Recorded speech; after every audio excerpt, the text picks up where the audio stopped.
बोलिए प्रेम से श्री सद्गुरु महाराज की। बोलिए प्रेम से श्री सद्गुरु महाराज की जय। श्री सद्गुरु महाराज की जय। श्री सद्गुरु महाराज की जय। मंगल मूर्ति सतगुरु मिलवा सर्वाधार।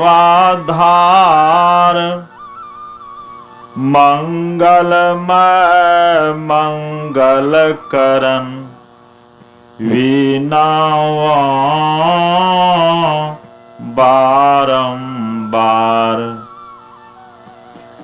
धन्य धन्य सद्गुरु सुख दो महिमा कही न जाए। जो कछु कहो तुम्हारी कृपा मोते कछु न वसा। जो कुछ कहो तुम्हारी कृपा मोते कछु न वसा।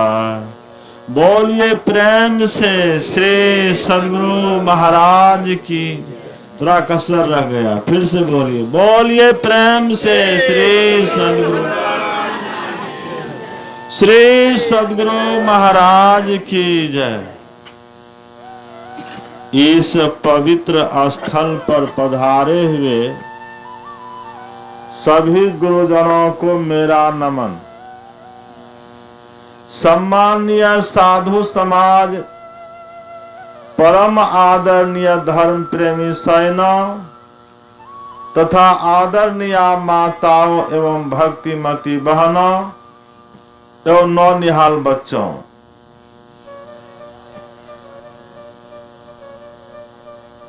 श्री मोहन बाबू के निवास स्थान पर संत मत सत्संग ज्ञान यज्ञ का आयोजन किया गया है।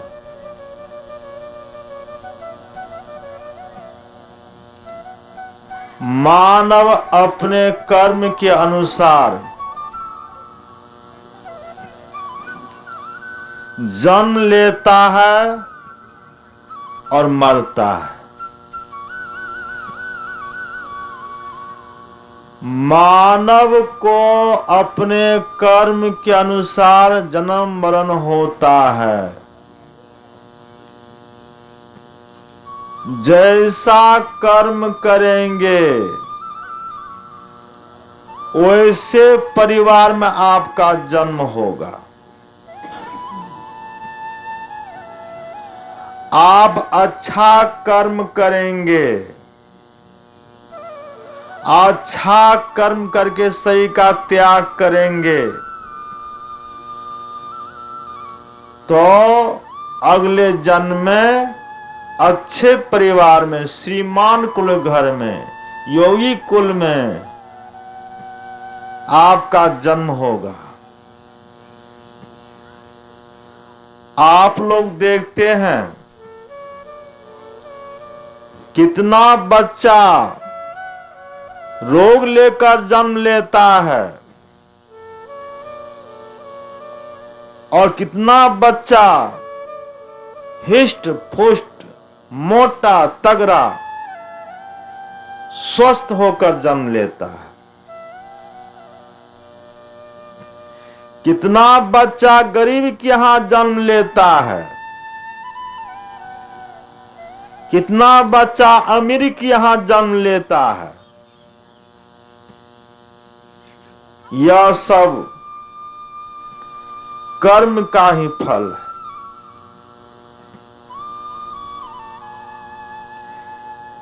आपको 5 बेटा है,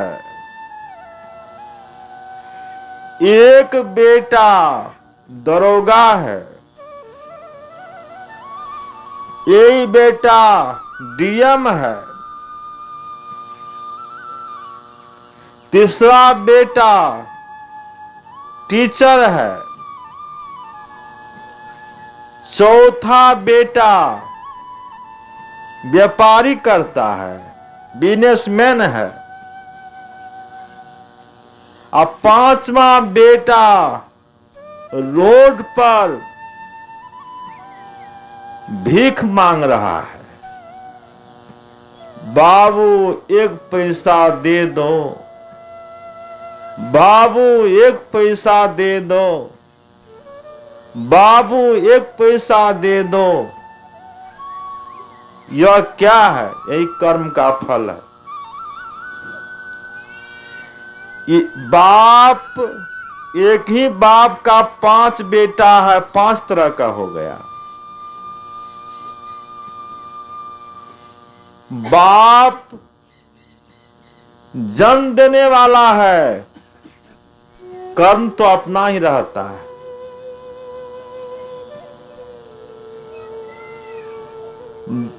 जैसा करेंगे कर्म वैसा फल देगा भगवान, यह है गीता का ज्ञान। कर्म अनुसार फल मिलता है। आप यह मत समझिए कि अगले जन्म में कर्म का फल नहीं भोगना पड़ेगा। अभी मैं खूब मांस मछली खा रहा हूं, अभी मैं खूब जीव हत्या कर रहा हूं, अगले जन्म में कौन किसको देखता है? कौन देखने वाला है? स्वर्ग नरक कुछ नहीं है, ऐसा मत समझिए। स्वर्ग भी है और नरक भी है, पाप है, पुण्य है, स्वर्ग है, नरक है। आप पाप करेंगे तो नरक में जाएंगे, सोच लीजिए। जीव हत्या करेंगे, बकरी का मांस, बकरा का मांस, मछली की हत्या करके मछली को खाएंगे, मुर्गा मुर्गी की हत्या करेंगे,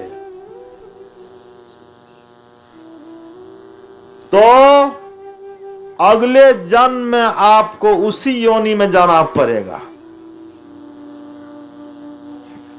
अभी मुर्गा मुर्गी की हत्या खाते हैं, बकरी बकरा की हत्या खाते हैं, अगले जन्म में आपको उसी में जाना पड़ेगा। उसी तरह से आपकी भी हत्या होगी। आपको खुद कर्म का फल भोगना पड़ेगा, कोई दूसरा नहीं भोगेगा। अभी आपको मनुष्य का शरीर मिला हुआ है, मनुष्य का शरीर वैसे नहीं मिल गया, बहुत पुण्य जमा हुआ, आपने बहुत दुख भोगा, बहुत योनियों में आप गए, दुख को कष्ट को खूब भोगे, परमात्मा को दया आ गई और परमात्मा ने सोचा बहुत दुख भोगा, बहुत कष्टों को भोगा, एक बार मनुष्य का शरीर देखकर देखें कि यह मनुष्य शरीर में आकर क्या करता है। एक बार देखें मनुष्य शरीर देख करके क्या करता है।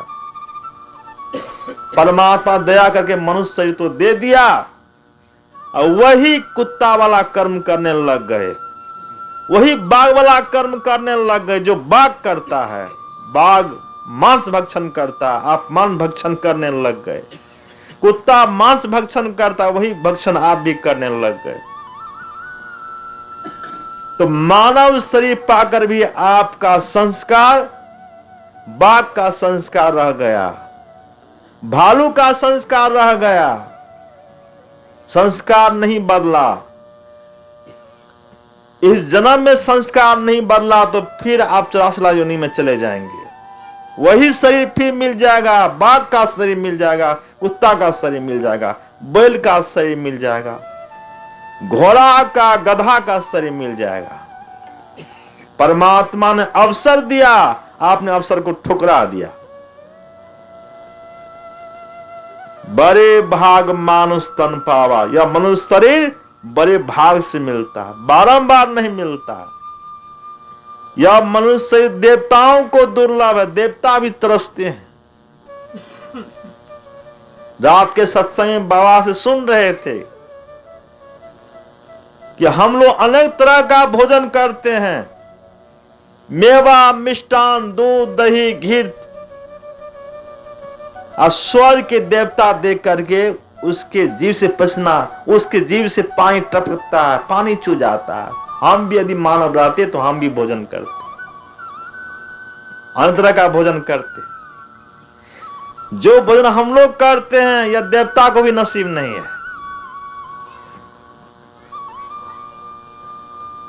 देव दुर्लभ से हम लोगों को मिला है। इस शरीर में आकर जो पाप कर्म करते हैं, दूसरे जीवों की हत्या करते हैं, फिर उसको नीचे योनि में जाना पड़ेगा, नीचे गिरना पड़ेगा। एक साधु बाबा थे, वे दिन के समय लालटेन जलाकर बाजार में घूम रहे थे। तो एक आदमी ने साधु बाबा से पूछ दिया, बाबा अभी दिन का समय है, लालटेन जलाकर बाजार में क्यों घूमते हैं? क्या आपको दिखाई नहीं पड़ता है? तो साधु बाबा ने कहा, मैं मनुष्य को खोज रहा हूं जी। वे आदमी बोले, इतने मनुष्य हैं हाट बाजार में, इतने मानव हैं, आप नहीं देखते?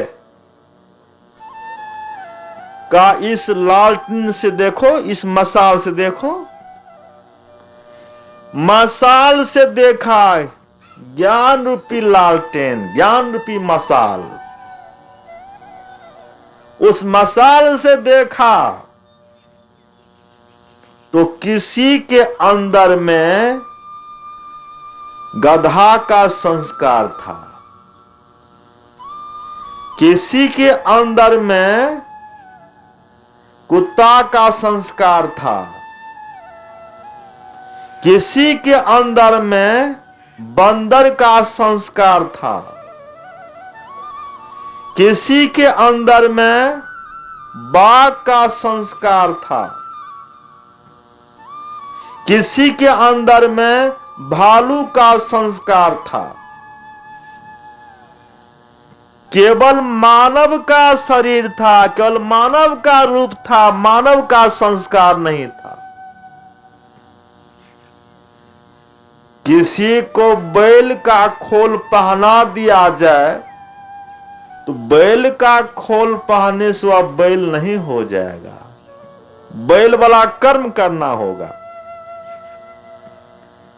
किसी को बाघ का खोल पहना दिया जाए तो बाघ का खोल पहनने से वह बाघ नहीं हो जाएगा, बाघ वाला कर्म करना होगा।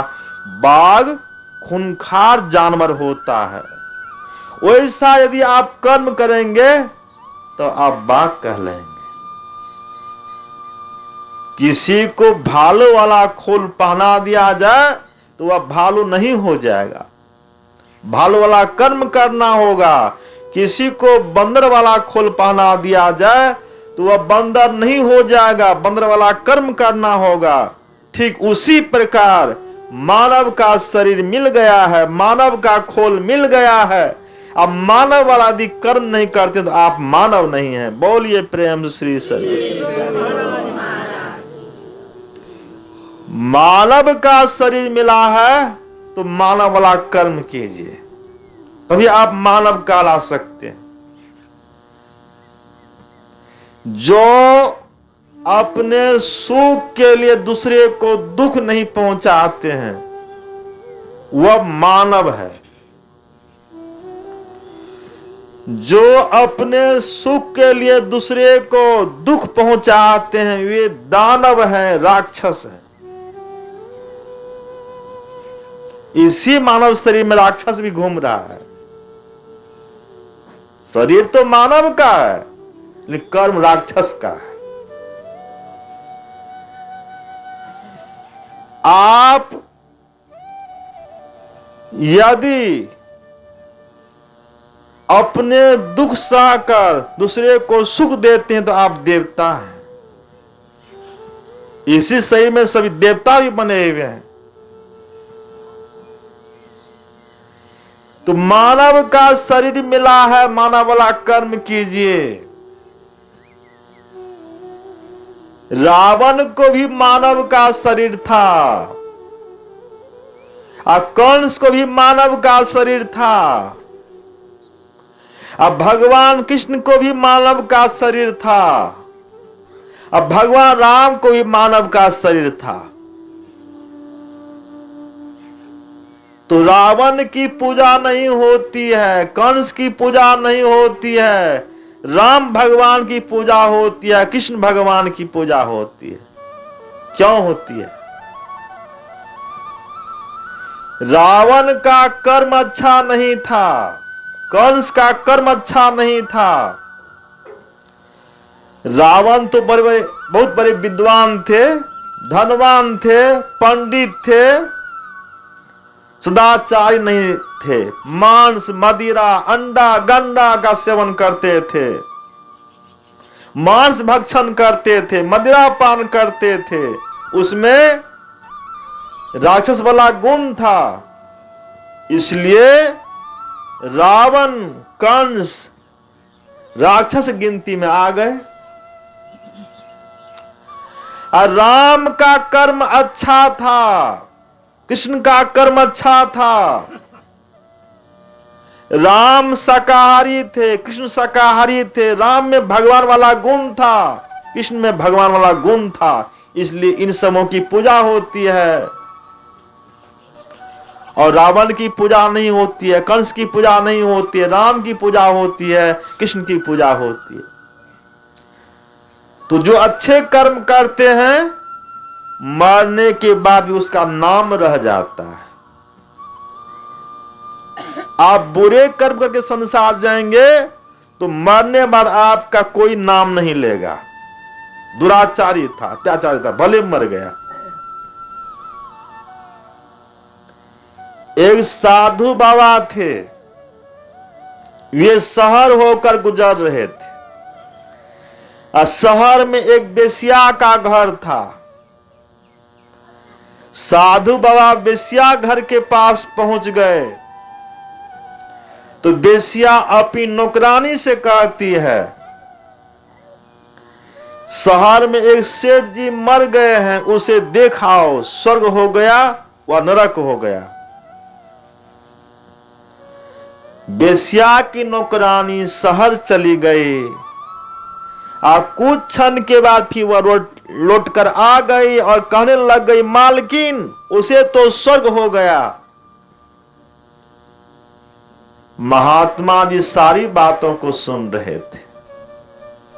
महात्मा जी वेश्यालय पहुंच गए। वेश्या कहती है महात्मा जी से, महात्मा जी यह तो वेश्यालय है, आपके आने का स्थान नहीं है, आप यहां क्यों आ गए? तो महात्मा जी वेश्या से कहते हैं, बेटी मैं तो सुनकर आश्चर्य में पड़ गया हूं कि तुम्हारी नौकरनी कैसे जान गई कि सेठ जी के मरने पर सेठ जी को स्वर्ग मिल गया। वेश्या कहती है महात्मा जी से, महात्मा जी यह तो साधारण सी बात है, जिसके मरने पर लोग कहे उसका मरना अच्छा नहीं हुआ, वो बहुत बढ़िया आदमी था, वह दूसरे का उपकार करता था, दूसरे की भलाई करता था, दूसरे का कल्याण करता था। वह सत्संग करता था, सत्संग कराता था, सत्संग कराने में खर्च करता था, साधु महात्माओं की सेवा करता था, गुरु की सेवा करता था और लोग, गांव समाज के लोगों को इकट्ठा करके सत्संग सुनाता था। वह बहुत बढ़िया आदमी था। देखिए हमारे मोहन बाबू हैं, बराबर सत्संग कराते रहते हैं, संतों को मंगाते रहते हैं।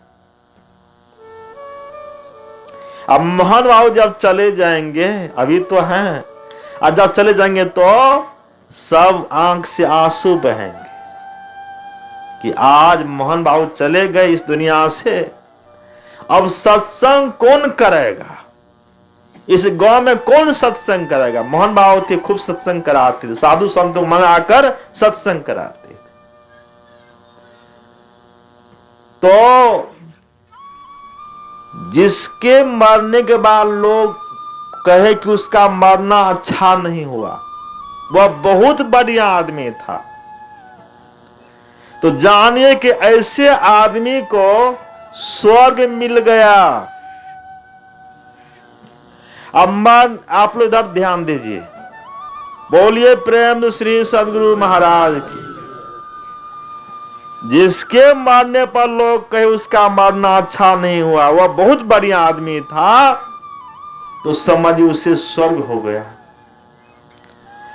और जिसके मरने पर कहे वह भले मर गया, अत्याचारी था, दुराचारी था, व्यभिचारी था, लोगों को दुख पहुंचाता था, कष्ट पहुंचाता था, उसके मरने से गांव समाज का कल्याण हो गया।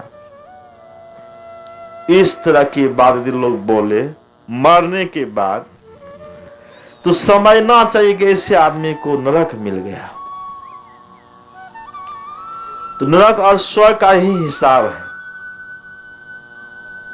तो अच्छा कर्म करेंगे नरक में नहीं जाएंगे, स्वर्ग में जाएंगे। अच्छा कर्म करेंगे तो स्वर्ग में जाएंगे, नरक में नहीं जा सकते हैं। और बुरा कर्म करेंगे, पाप कर्म करेंगे, मांस भक्षण करेंगे, तो स्वर्ग नहीं मिलेगा, नरक मिलेगा। यह मैं नहीं कह रहा हूं, वेद, उपनिषद, गीता, रामायण सब कह रहा है, सभी धर्म ग्रंथ में आया है, मनुस्मृति में आया है कि जो दूसरे का मांस खाकर अपने शरीर के मांस को बढ़ाता है, उसके बराबर कोई दूसरा पापी नहीं है और उसे स्वर्ग नहीं मिलेगा, नरक मिलेगा। मनुस्मृति में आया है। कबीर साहब ने कहा है, मांस मछलियां खात है, सूरा पान से हेत, सोनर जर से जाएंगे जो मूली की खेत। किसान लोग मूली की खेती करते हैं, तो मूली की खेती करते तो क्या करते हैं, जब मूली हो जाता है तो जड़ सहित खेत से उखाड़ लेते हैं। उसी तरह से जो आदमी मांस, मछली, अंडा, गंडा का सेवन करेंगे, वे ईश्वर के दरबार से जड़ सहित मूली की तरह उखड़ जाएंगे। उसको स्वर्ग भी नहीं मिलेगा, नरक मिलेगा। ऐसा मैं नहीं कह रहा हूं, धर्मशास्त्र में बतलाया गया, मनुस्मृति में आया है और कबीर साहब के वचन में आया है। तो अभी से सचेत हो जाइए, जिबिया स्वाद में मत पड़िए। वो क्या है? जिबिया स्वाद है। 6 आना के मुर्गी या 9 आना मसाला, कच्चा साग सब्जी आप खा लेंगे, कच्चा आप मांस मछली खाकर देखिए, तो एक बार देखिए तो खाकर। जो खूब मांस मछली खा रहा है उसको कहिए कि कच्चा मांस अब मछली चबाकर खा ले बिना बनाए, कहिए तो खाएंगे? नहीं खा सकते हैं। और साग सब्जी कच्चा खा लेंगे, अब मछली मांस नहीं खा सकेंगे, तो उसमें किसका स्वाद है बतलाइए? उसमें मसाला का स्वाद है। मसाला नहीं पड़ेगा, 6 आना के मुर्गिया 9 आना मसाला। अब मसाला नहीं पड़ेगा तो स्वादिष्ट नहीं लगेगा, नहीं खाने वाला नहीं खा सकेगा। मसाला देता है, खाता है, और खा कर आता है ना तो हाथ गंद करता है, खूब अच्छी तरह से हाथ को धोएगा, मांजेगा हाथ को। देखिए हाथ गंद कर रहा है, मांजता है। वह खुद सोचता है कि यह अच्छा भोजन नहीं है, यह मानव का भोजन नहीं है, यह राक्षस का भोजन है। वह खुद सोचता है, जानता है, फिर वह पाप कर्म करता है, जानबूझकर करता है। जो जानबूझ करता है उसको कहीं क्षमा नहीं है, ईश्वर दरबार में उसको फल भोगना पड़ेगा। इसलिए संत महात्मा लोग चेताते हैं, साधु संत ईश्वर के दूत होते हैं। संत कौन होते? ईश्वर के दूत होते हैं, चेताने वाले होते हैं। साधु संत चेताते हैं कि ऐसा कर्म मत करो जिससे आगे फल भोगना पड़े, दुख भोगना पड़े, ऐसा मत करो, अच्छा कर्म करो। अच्छा कर्म करने वाला इंसान कहलाता है, मानव कहलाता है, और बुरा कर्म करने वाला दानव प्रवृत्ति का जो है वह दानव कहलाता है। अच्छा कर्म कीजिए। मानव का शरीर मिला है, जिस शरीर में देवी देवता सब निवास करते हैं, उसको आप श्मशान घाट बना रहे हैं। आप मंदिर में राम का मंदिर है, कृष्ण का मंदिर है, शिव का मंदिर है, हनुमान का मंदिर है, उसमें आप मुर्दा ले जाते हैं? कोई मुर्दा ले जाते हैं? नहीं ले जाते। श्मशान घाट में जाकर मुर्दा जलाते हैं। यह जो शरीर है परमात्मा बना हुआ शिवालय है, ठाकुर बाड़ी है, देव मंदिर है, इसमें सही देवी देवता निवास करते हैं, 33 करोड़ देवी देवता निवास करते हैं। इसको आप श्मशान घाट बना रहे हैं। जो मंदिर परमात्मा का बना हुआ है, ठाकुर बाड़ी है, परमात्मा बना हुआ है, उस श्मशान घाट बनाते जा रहे हैं। तो क्या वे परमात्मा छोड़ देंगे? नहीं छोड़ सकते। इसलिए अभी सचेत हो जाइए। जो मछली मांस खाते हैं, कान छू लीजिएगा, आज से नहीं खाना है। 6 महीने तक छोड़ कर रही, उसके बाद दीक्षा ले लीजिए, कल्याण हो जाएगा। बोलिए प्रेम से श्री सदगुरु महाराज। 6 महीने तक नहीं खाना है, प्रतिज्ञा कर लीजिए अभी से नहीं खाना है, उसके बाद दीक्षा ले लीजिए, कल्याण हो जाएगा। तो यह मानव का शरीर साधारण शरीर नहीं है, इसको बचाइए। देहस्था सर्व विद्याश्च, देहस्था सर्व देवता, देहस्था सर्व तीर्थानि, गुरुवाक्य लभ्यते। इस शरीर में सब विद्या है, सब देवता है, सब तीर्थ विराजमान करते हैं। 9 द्वार खुला है, 2 कान का द्वार, 2 आंख का द्वार, 2 नाक का द्वार, 1 मुंह का द्वार, पैखाना पेशाब का 2 द्वार। 9 द्वार खुला है। 9 द्वार ज्ञान सभी आदमियों को है, और 10वां द्वार गुप्त है। 10वां द्वार ज्ञान सभी आदमियों को नहीं है। जो गुरु से दीक्षा प्राप्त किए हैं उसी को 10वां द्वार ज्ञान है, सबको नहीं। गगन मंडल में औंधा कुआं तहां अमृत का बासा, आ सगुरा होई सो भर भर पिया निगुरा जय पियासा। गगन मंडल में औंधा कुआं, गगन किसे कहते हैं? आकाश को कहते हैं। हम लोग आंख बंद करते हैं, अंतराकाश देखते हैं। अंतराकाश में औंधा कुआं है, उसमें अमृत का बासा है। अमृत को कौन पिएंगे? तो सगुरा होई सो भर भर पिया। जो सगुरा है, जो गुरु किए हैं, ये अमृत को पी लेंगे। जो निगुरा है, ये प्यासे रह जाएंगे। तो दोनों आंखों बीच में 10वां द्वार, उसे कहते हैं आज्ञा चक्र। 10म द्वार मोक्ष द्वार, हरि द्वार, सुख मना, सुषमना, तीसरी तिल, सहरग, शिव नेत्र, अनेक नामों से जनाया गया है। वह दोनों आंखों बीच में है। उसी जगह जीवात्मा का बैठक है। आत्मा निवास करती है दोनों आंख के बीच में, जहां 3 ब्रह्मांड का मिलन स्थल है, ज्वाइंट स्थल है। उसी जगह आत्मा का निवास है। आपसे कोई पूछे शरीर में आत्मा कहां पर है, जीवात्मा शरीर में कहां पर है, कोई पूछे तो आप क्या बतलाएंगे?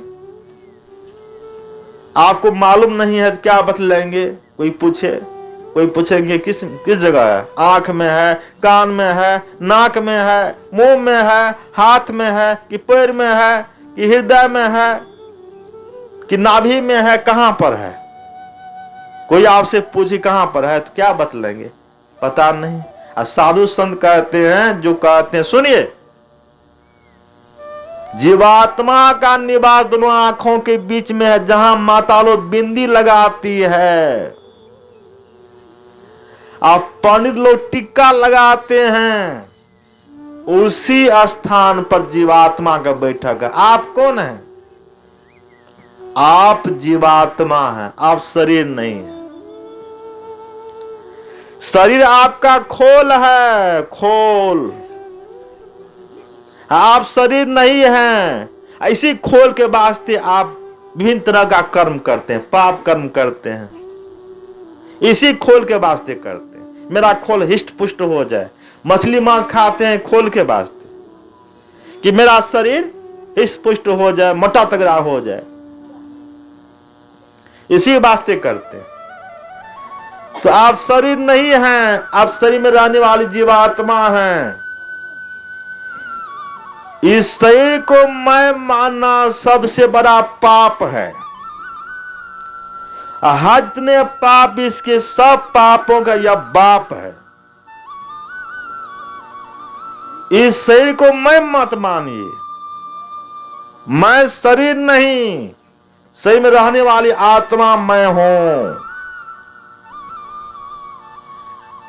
शरीर को आप देखते हैं, आत्मा को नहीं देखते हैं। इस जमाने में उसने बड़ी बात कर ली, जो अपने से मुलाकात कर ली। हम लोग मुलाकात किनसे करते हैं? सगे संबंधी करते हैं, परिवार के लोग से मुलाकात करते हैं। अपने आप से मुलाकात कभी किए हैं? कभी नहीं किए हैं। मुलाकात कभी हुआ अपने आप से? कभी नहीं। और जिस दिन मुलाकात कर लेंगे, उस दिन तो आपका कल्याण हो जाएगा। अपने आप को देखना, अपने आप को देखना, अपनी आत्मा को देखना, यही मुलाकात है। जिस दिन अपने को देख लेंगे, मैं कैसा हूं, अभी आप शरीर को देखते हैं, जिस दिन अपने आप को आप देख लेंगे, उस दिन आपका कल्याण हो जाएगा। एक गड़ेरिया था, वह प्रतिदिन जंगल जाता था भेड़ बकरी चराने के।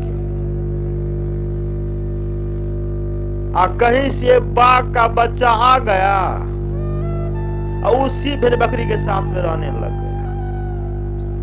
उठना, बैठना, खाना, पीना, सोना, जागना सब उसी के साथ में होने लग गया। कुछ बड़ा भी हो गया तो उसी साथ में रह रहा था। वह यह नहीं समझ रहा था कि भेड़ बकरी मेरा भोजन है, अपने स्वरूप को भूल गया, भेड़ बकरी समझने लग गया। कहीं से एक बाघ आ गया। अब बाघ को देखकर सभी भेड़ बकरी भागने लग गया। अब बाघ का बच्चा भी उसके साथ भागने लग गया।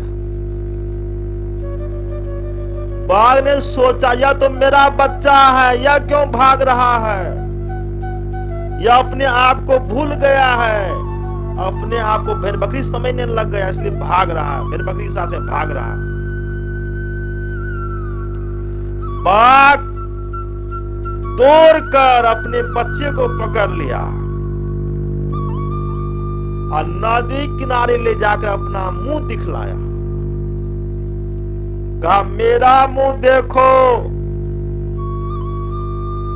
आज तुम अपना मुंह देखो। अब मैं भी गरजता हूं, तुम भी गरजो। अब बाघ भी गरजा, अब बाघ का बच्चा भी गरजा। तब वह सोचा कि मैं तो बाघ का बच्चा हूं, मैं तो भेड़ बकरी नहीं हूं। तो उसमें बाघ वाला जोश आ गया। अब बाघ वाला जोश आ गया, वही भेड़ बकरी पर वो दौड़ने लग गया, भेड़ बकरी भागने लग। बोलिए प्रेम श्री सदगुरु महाराज। बगुआ के बचवा बिलैया लिए जय, भाई कोई न पतिए। तो हम सही परमात्मा रूपी बाघ के बच्चे हैं।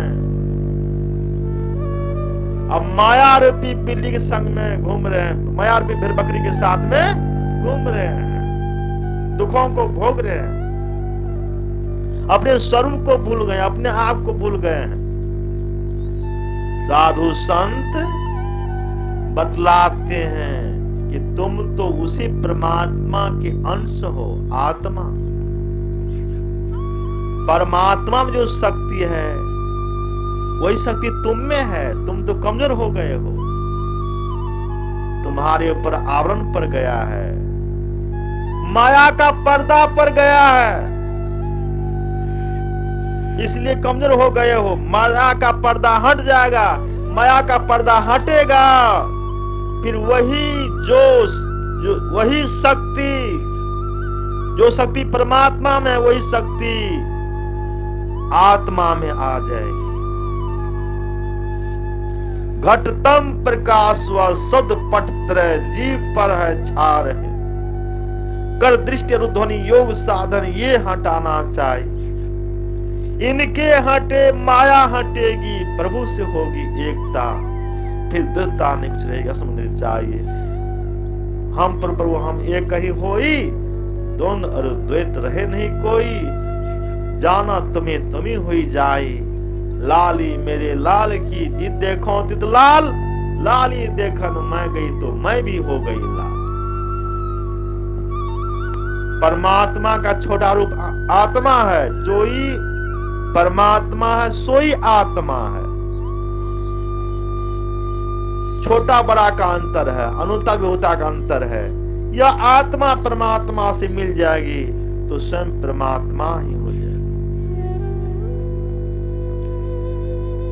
जो पानी लोटा में है वही पानी बाल्टी में है,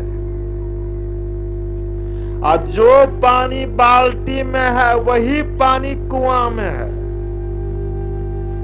और जो पानी कुआं में है वही पानी नदी में है, और जो पानी नदी में है वही पानी समुद्र में है। लोटा के पानी को आप बाल्टी के पानी में डाल दीजिए,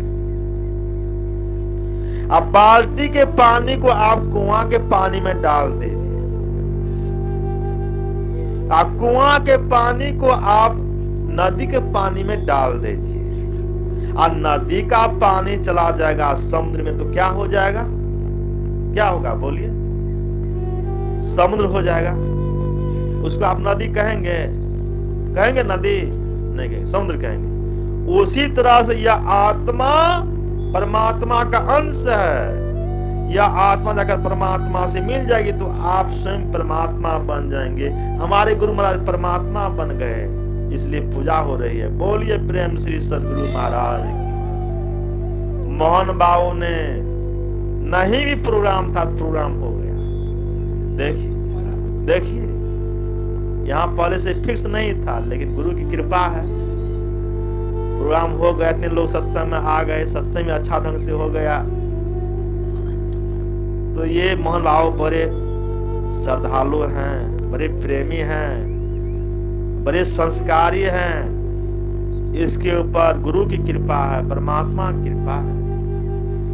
इनके द्वारा सत्संग कराया जाता है, आप लोगों को सुधारने के लिए, आप लोगों के कल्याण के लिए ये सत्संग कराते हैं, बार बार कराते हैं कि गौ समाज का कल्याण हो, सुधार हो, सुधरे, कल्याण हो और शाकाहारी बने, सब दीक्षित हो जाए, मांस मछली का सेवन नहीं करे, शाकाहारी होकर सब कोई दीक्षा ले ले, दीक्षा लेकर ध्यान भजन करें। इसके लिए ये बराबर प्रयास करते हैं, प्रयास में लगे हुए हैं और परमात्मा की इनके पर कृपा है। अब परमात्मा इनको आधार बनाकर सत्संग करवाते हैं। ये आधार है, यहाँ के आधार है, इनके द्वारा सत्संग होता है और ये बार बार सत्संग कराते हैं। तो मैं समूह से विनती करता हूं कि जो मांसाहारी है वे शाकाहारी हो जाए और दीक्षा प्राप्त करके ध्यान भजन करें। बोलिए प्रेम श्री सदगुरु महाराज। और मोहन बाबू पर भी गुरु महाराज की दया बनी रहे, गुरु महाराज की कृपा बनी रहे, बार बार सत्संग होता है। बोलिए प्रेम श्री सदगुरु महाराज।